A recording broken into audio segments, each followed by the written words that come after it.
Hello, this is Colonel Barker and welcome to another Starcraft 2 commentary. Today we're on Shikora's Plateau and we've got a game between Rhett and Minimath. Minimath as our green Zerg player and Rhett as our red Zerg player. Now I've been told recently that I make quite a lot of noises and a lot of noises, a lot of noises. I'm going to try and minimize those just to keep people happy. I just did another then. It's something which I sort of do just to sort of keep things flowing, but I will try and prevent that. And I'm also going to try and prevent myself from making a lot of breathe-in noises. Anyway, on to the game. So today we're looking at a ZVZ, and this is the first one I've done.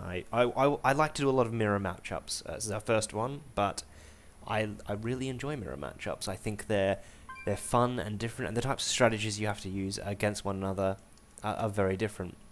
Now it's going to be interesting looking at the production tabs, as they should be near enough identical through most of the game, assuming everyone wants to use the same kind of strategy. So, there's another another I'll prevent those, I'll stop them. There's a good luck, have fun. The videos have been going down reasonably well. They've been watched by a consistent number of people, which is slowly rising as more people learn about them. But of course, the more you can help me, the better things are. Here Rhett comes out with his expansion at the exact same time that Minimath comes out with his expansion.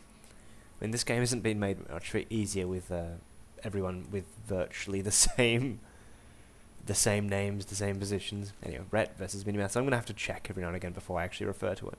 Just try and remember that Rhett is red and Minimath is green. Very Christmassy. I like that. So along comes some Overlord scouting and everyone just macroing up. Of course, out coming that sporting pool. Pretty much the exact same timing. That's fantastic. Rhett a tiny bit further ahead on his, but you know, it's not bad at all. The other series I've been continuing on, if you aren't aware, is actually a Minecraft series. I know a lot of people who play Starcraft aren't particularly interested in Minecraft, but there's some good stuff, some good, funny, out there stuff as we sit there and we try and play through various levels. But so if you like that, you know, please come along and like it. We're about to start Series 2 in the not too distant future. Out comes a queen, and out comes two queens. This is great. I'm not even sure why. It's fantastic because this map is actually, of course, mirrored, as so many of these maps are.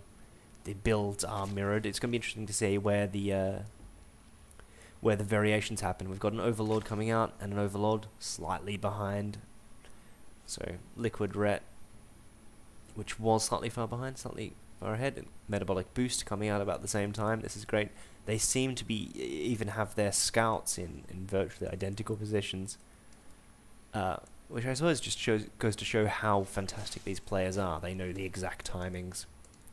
They know exactly what they need to do when. Yeah, Metabolic Boost, you know, near enough at the same position. However, this is the difference. Liquid Rhett coming out with a Baneling Nest. Where is that Baneling Nest? Here we are. There's the Baneling Nest. Oh. And Minimath coming out with his own Baneling Nest slightly further behind. Rhett coming out with his own Spine Crawler, which I imagine is at the expansion here, just to prevent any Zergling run-bys. And then coming out with his own Zerglings. So whilst Rhett seems to be more focused on defensive units, coming out with the Spine Crawler, Minimath more focusing on getting out some offensive units. On the other hand, I bet out comes the Spine. Yep, out comes the Spine Crawler. This is fantastic. Interesting. Baneling Nest hidden slightly far behind, whereas here, Baneling Nest up front. It's interesting because, of course, then you can compare and see how the two different players decide just to pursue their goals. So interestingly, in comes the Zerglings in order to attack the resource line. Of course, that's going to be defended with Banelings.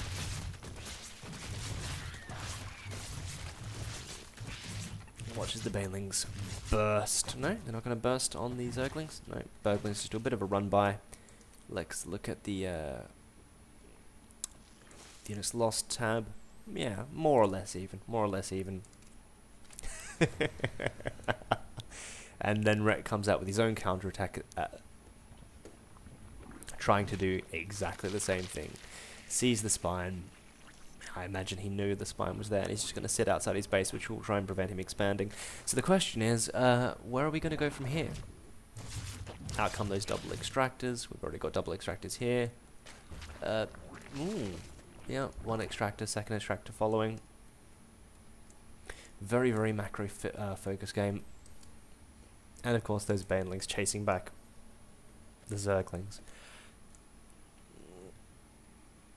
In an absolutely identical fashion to what happened with Rhett's banelings himself. So, Minimath coming out with the Carapace level 1, whilst Liquid Rhett is now focusing on his lair and teching up.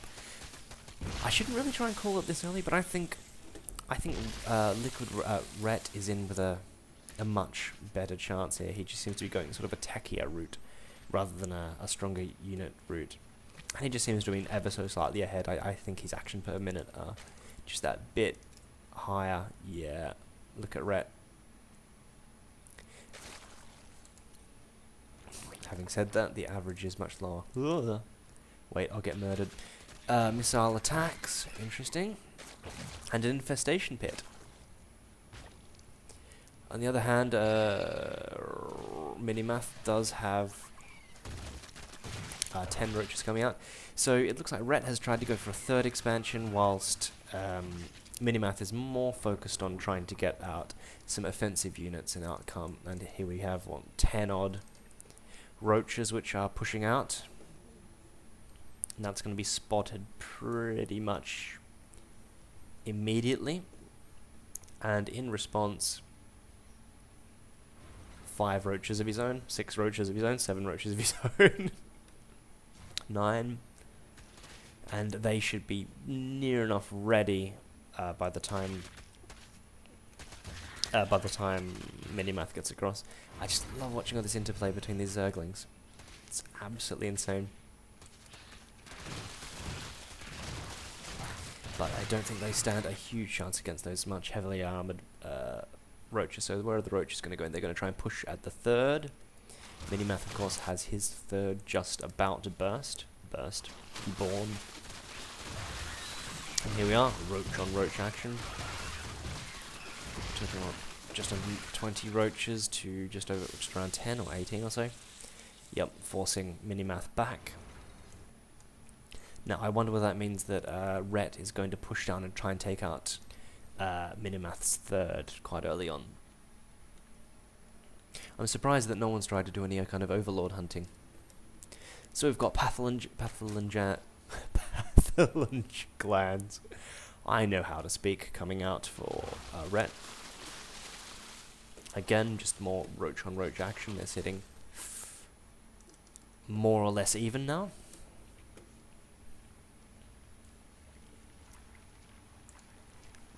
(1-1) compared to 0-1.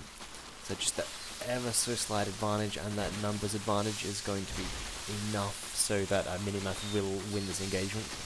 Although coming down with a handful more roaches should even things out of it. With Minimath's I know how to say reinforcements coming from such a further distance away, that is going to make a bit of a difference. You can see that these are already being weakened down. The drones coming off the line just to help that a little bit, draw some fire away from, draw them away from the roaches, the roach push. On the other hand, Rhett now has his third expansion up and ready to go, and if he manages to survive this attack, this is the question: will he manage to survive it? If he does, he'll be in a much stronger economic position. On the other hand, I don't think he has got it, and Liquid Rhett leaves the game. Well, that was intense, if a little mirrored, you know. Still, at the very, very end of the game, missile attacks 2, roaches, virtually the same number of roaches coming out after 13 minutes. I mean, that's insane. That's some pro-level play for you. Okay, well, thank you very much. I hope you've enjoyed this. I am trying to less R, less spit, less tat. less pop the mic, and hopefully that's appreciated. Cheers, thank you very much. See you guys tomorrow.